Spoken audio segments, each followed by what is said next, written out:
नमस्कार मैत्रिणींनो. हे बघा मी इथं बनवत आहे झटपट खिचडी. त्यासाठी मी 2 कप तांदूळ घेतले आहेत. ते छान आपण पाण्याने धुवून घेऊया आणि त्याच्यामध्ये मी टाकते 1 तांब्या पाणी. त्याच्यामध्येच मी टाकत आहे चवीनुसार मीठ, थोडीशी हळद आणि हे आपण झाकण लावून 1-2 शिट्ट्या घेऊया.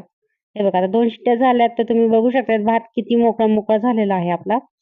तर मी साईडला ठेवते आणि आता मी एक तडका करून घेते. त्यासाठी मी लोखंडाच्या कढईमध्ये थोडंसं तेल टाकलंय, मोहरी टाकलेली आहे आणि लसूण.